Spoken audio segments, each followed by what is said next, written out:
अब भगवान थोड़ा बड़े हुए और भगवान गोपियों के घर घर जाकर के माखन की चोरी करते हैं, माखन चुराते हैं।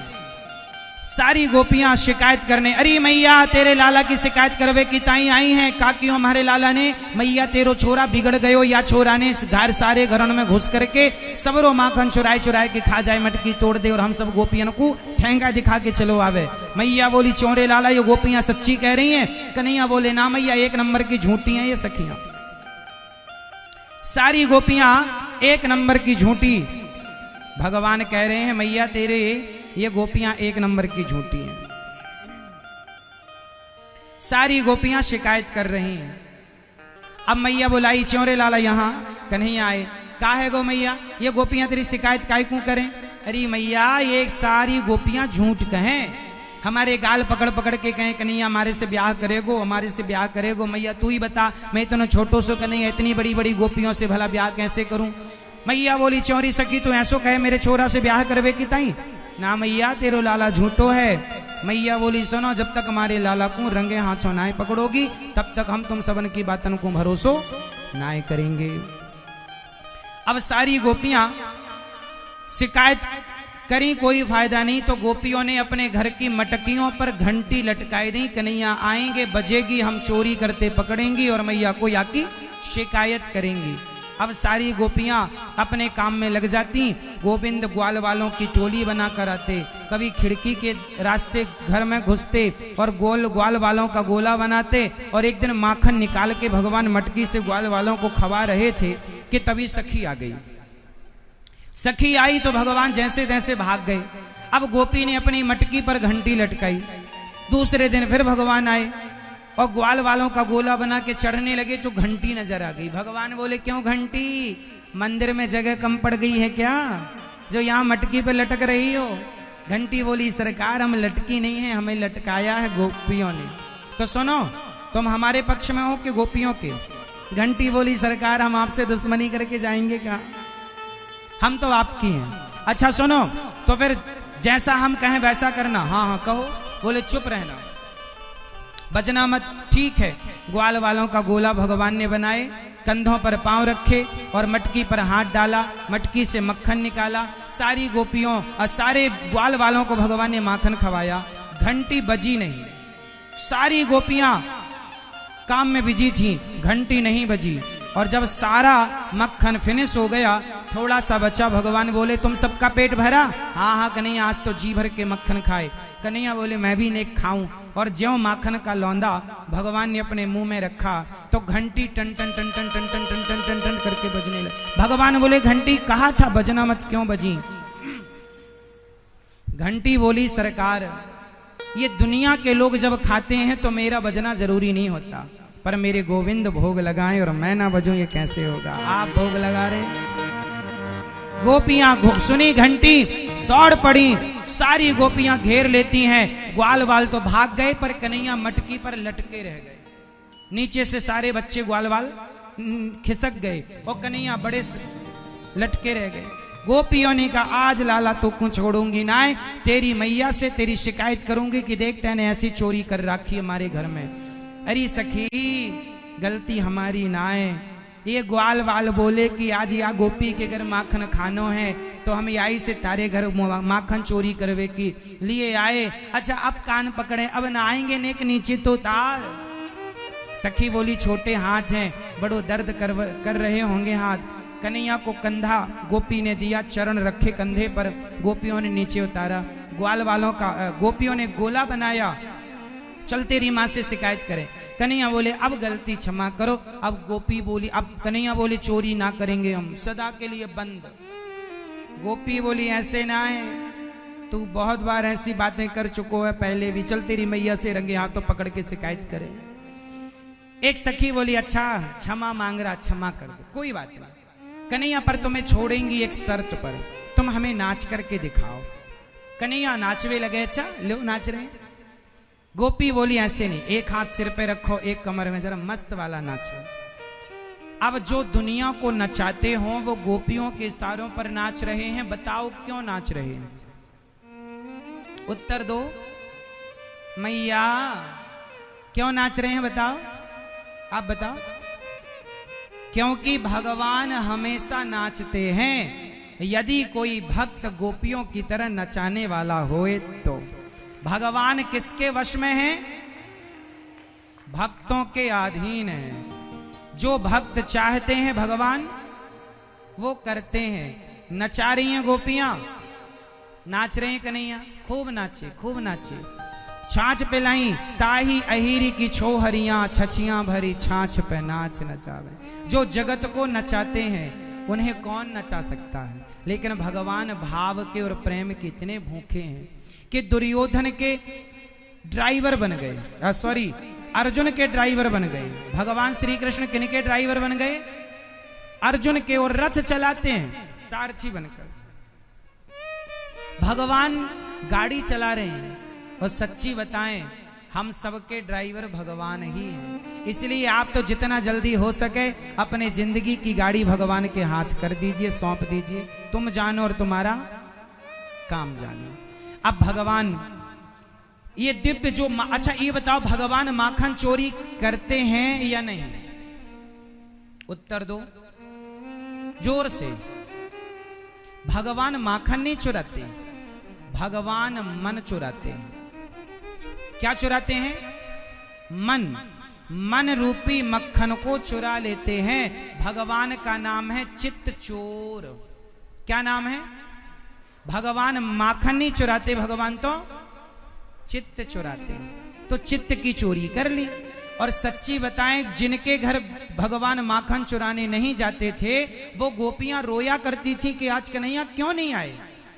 एक्चुअली भगवान का दर्शन करना चाहती थी और भगवान भी अपने दर्शन का आनंद सबको देने के लिए घर घर माखन चोरी के बहाने से जाते थे। ये कोई चोरी नहीं है, ये तो भक्त और भगवान का मिलन है।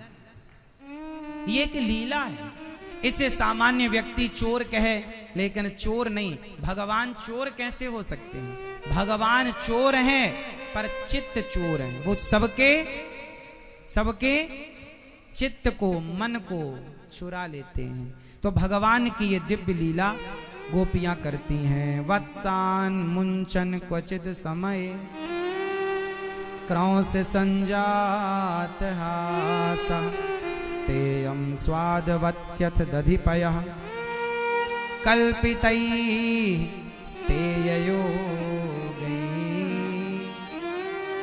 गोपियां कहती हैं बछड़ों से, छोटे छोटे बछड़ों को खोल देता है, बंदरों को माखन खिला देता है, मटकी तोड़ देता, बहुत सारी बातें हुई। एक दिन भगवान ने माटी खाई। एक दिन भगवान माटी खाते हैं। क्या खाते हैं मेरी माँ? आप में से कितने लोगों ने बचपन में मिट्टी खाई है? बचपन में माटी खाए हो? सही खाए हैं आप? हम तो खाए हैं माटी। छोटे छोटे बच्चों को माटी मिल जाए तो खाने लगते हैं।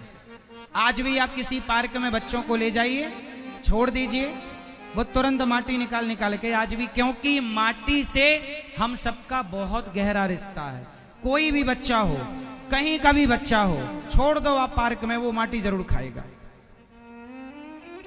और केवल इंसानों के नहीं, गायों के बछड़े भी माटी खाते हैं, बछिया भी माटी खाती है। मतलब जितने बच्चे होंगे छोटे, चाहे किसी का भी हो, बंदरिया का भी क्यों ना हो, वो भी माटी खाते, क्योंकि माटी से हम सबका बहुत पुराना रिश्ता है। इसलिए भगवान भी माटी खाए।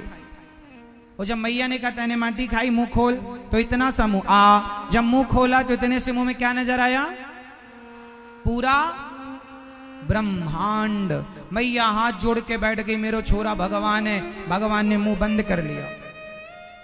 और जब मैया ने भगवान ने मुंह बंद किया, चल मुंह खोल, ब्रह्मांड देखा, मैया घबरा गई, मेरो छोरा भगवान है।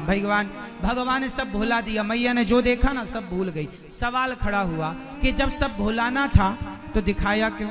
अच्छा एक बात बताओ, एक कुएं में एक आदमी गिरा। अच्छा मुझे एक सवाल का उत्तर, प्रश्न का उत्तर दो। श्री कृष्ण भगवान है या कोई सामान्य पुरुष है? आप कृष्ण को क्या मानते हैं? पुरुष, कोई सामान्य हमारे तुम्हारे जैसा इंसान, या भगवान?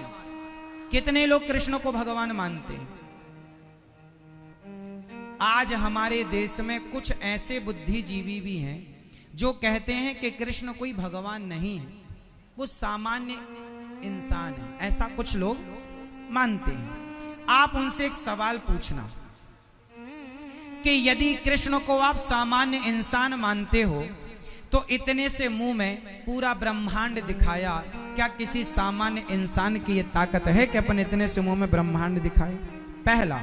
दूसरा, यदि आप कृष्ण को सामान्य इंसान मनुष्य मानते हो तो क्या किसी सामान्य इंसान में यह ताकत है कि एक उंगली से पूरा पहाड़ उठाए?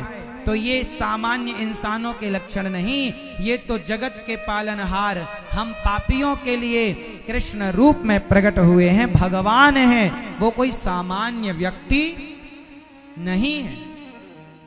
इसलिए कृष्ण ने कुछ लीलाएं ऐसी की जो इंसानों के वश की, इसलिए कि लोग ये गलती ना करें कि मैं इंसान हूं, मुझे इंसान समझने की भूल ना करें। अब मैं आपको एक छोटी सी कथा सुनाता हूं जिसके बाद आपको एक उत्तर देना पड़ेगा। पहले ध्यान से कथा सुनो, फिर उत्तर दीजिएगा। सुनो। एक आदमी कुएं में गिरा, एक आदमी कुएं में गिर गया तो दूसरा आदमी उसे बचाने के लिए उतरा। एक आदमी कुएं में गिरा तो दूसरा आदमी उसे बचाने के लिए जोर से उतरा। तो दूसरा बचाने के लिए उतरा तो उतर करके कुएं में वो भी पहुंच गया। तो अब कुएं में कितने हो गए? एक गिरा हुआ है और एक बचाने के लिए उतरा। अब कुएं में कितने हो गए? ऊपर से किसी ने कहा, अरे अभी अभी आकर कुएं में उसने झांक कर देखा, अरे कुएं में दो गिरे हैं। कुएं में कितने गिरे हैं? और गिरे कितने थे? और दूसरा उतरने वाले को भी उसने गिरा हुआ मान लिया क्योंकि वो भी कुएं के अंदर था।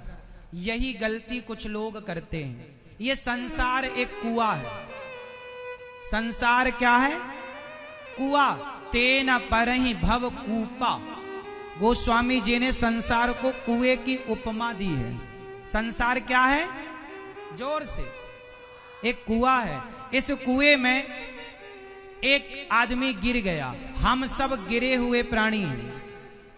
हम सब इस संसार में, इस भव के कुएं में हम सब गिरे हुए प्राणी हैं और हम गिरे हुए प्राणियों को बचाने के लिए भगवान उतरते हैं, इसलिए अवतार लेते हैं। लेकिन जब उतर कर नीचे आए तो किसी ने कहा, अरे दो गिरे हैं। उन्होंने भगवान को भी गिरा मान लिया। अरे गिरे तो हम जैसे प्राणी थे, हमें बचाने के लिए भगवान उतरे थे संसार के कुएं में। इसलिए भगवान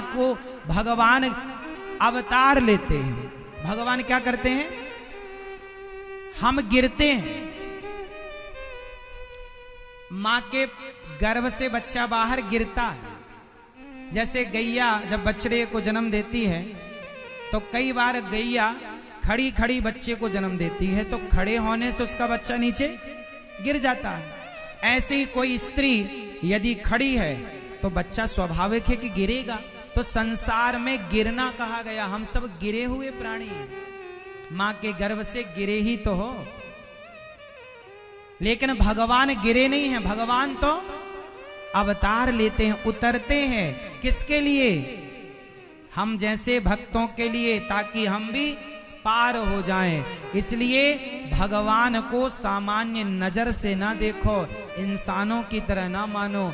वो इंसानों की तरह लीलाएं बड़ी करते हैं पर वो इंसान नहीं है। ये बात मैं आपको आज बता रहा हूं कल के लिए, क्योंकि कल भगवान की रास लीला होगी। जब भगवान गोपियों के संग रास रचाएंगे तो आप लोग सवाल करेंगे कि भगवान गोपियों के संग रास क्यों रचाते हैं। तो मैं रास क्यों रचाई गई वो तो मैं कल समझाऊंगा। लेकिन मैं आज ही आपको बता दूं कि जो रास रचाने वाले हैं, रास रचाने के पहले वो गोवर्धन उठाते हैं, मुंह खोल के ब्रह्मांड दिखाते हैं। वो कोई सामान्य पुरुष नहीं है, वो तो जीवात्मा परमात्मा के मिलन का नाम रास है। जो नहीं समझते वो अपनी दृष्टि से समझ कहते हैं, जाकी रही भावना जैसी।